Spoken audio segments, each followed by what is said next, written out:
கேட்கவே ஒரு 8 வயசு பையன் ஆடு மேய்க்கிறதுக்காக போனான். வித்தியாசமா ஏதாவது செய்வான். எல்லாரும் புல்லாங்குழல் தானே எடுத்துட்டு போவாங்க. அவன் மட்டும் ஏதோ ஒரு கிட்டார் மாதிரி ஒரு பொருளை எடுத்துட்டு போறான். டிஃப்ரெண்டா இருக்கணுங்க.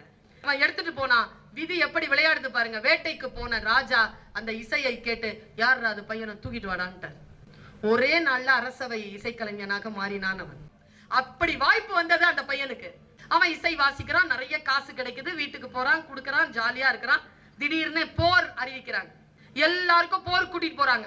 பையன் சின்ன பையங்கிறதுனால இவனுக்கு போர் அறிவிப்பு இல்லை. ஒரு அரக்கன் வந்து எல்லாரையும் சாப்பிடுறான், யார் போனாலும் சாப்பிட்டுறான். அதனால எல்லா வீடுகள்ல இருந்து இளைஞர்களை போருக்கு அனுப்பிட்டாங்க. இவன் கிட்ட வீட்டுல மொத்தம் 8 பேர்.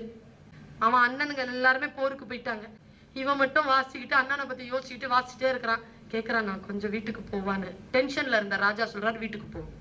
வீட்டுக்கு போறான். அம்மா அப்பாட்ட கேக்குறான், அம்மா அண்ணனுங்க எல்லாம் போருக்கு போயிட்டாங்கடா, நல்ல வேளை நீயாவது வந்தியே.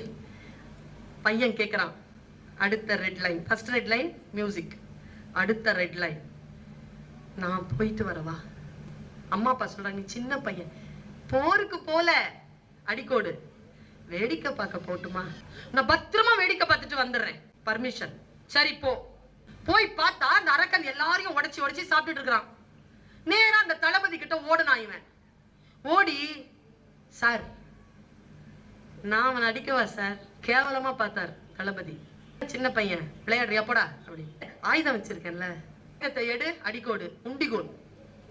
இதை வச்சு என்னடா பண்ண போற? நான் இதை வச்சு நிறைய ட்ரைனிங் பண்ணிருக்கேன் சார், நான் அடிச்சிருவேன் சார் அவனை. பறவைகளை அடிக்கிற உண்டிகோலால அரக்கனை அடிக்க முடியாதுடா, போடா.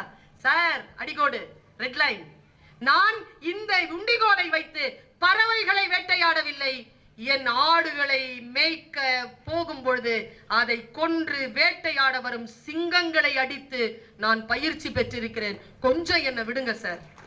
என்ன பயிற்சி பண்றோன்றது இருக்குது. நேரா போறான், கரெக்டா வச்சு அடிக்கிறான். பையன் தலைவன், வன்முறையாளன் இல்ல. அவன் சிங்கங்களை எங்க அடிப்பான்னா நெத்திக்கு கொஞ்சம் பக்கத்துல அடிப்பான். ஏன்னா அப்பதான் அது ஃபெயிண்ட் ஆகும். ஆடு மாடுகளை ஓட்டிட்டு போயிருவான், அப்புறமா அது எழுந்திருச்சு போயிடும். கொலை செய்வதல்ல அவன் நோக்கம், அந்த விஷயங்களில் இருந்து அந்த விஷயங்களை காப்பதுதான். அடிக்கிறான் பாருங்க, அடிச்சு தொங்குன்னு கீழே விழுந்தான் அந்த அரக்கன். நேரா எல்லாருமே ஐயோ ஐயோ அரக்கன் விழுந்துட்டான், ஜெயிச்சுட்டாங்க ஜெயிச்சுட்டாங்கன்னு ஜெயஜெயக்காரம் சொல்லி எல்லாருமே ஊருக்குள்ள போறாங்க. இந்த பையன் என்ன பண்ணான் தெரியுமா?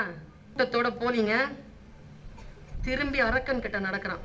தளபதி சொல்றாரு, டேய் பைத்தியமாடா உனக்கு, முழிச்சுற போறான்டா, மயங்கி தாண்டா கிடக்குறான். அவன் சொன்ன பதில் பாருங்க, அடிக்கோடு, நான் அந்த கல் அடிச்சேன்ல, அந்த கல்லை நான் ரொம்ப நாள் பிராக்டிஸ் பண்ணி வச்சிருக்கிற கல்லு சார், அது ஆயுதம் சார், அது அவன் நெத்தியில இருக்கு சார், எடுத்துட்டு வந்துடுறேன் சார். நேரம் போய் அரக்கன் மேல கரகரன்னு ஏறி நெத்தியில நாட்டி எடுத்தான் பாருங்க, அவனுக்கு முழிப்பு வந்துருச்சு. கரெக்டா 2 பேரும் இப்படி இருக்கிறாங்க.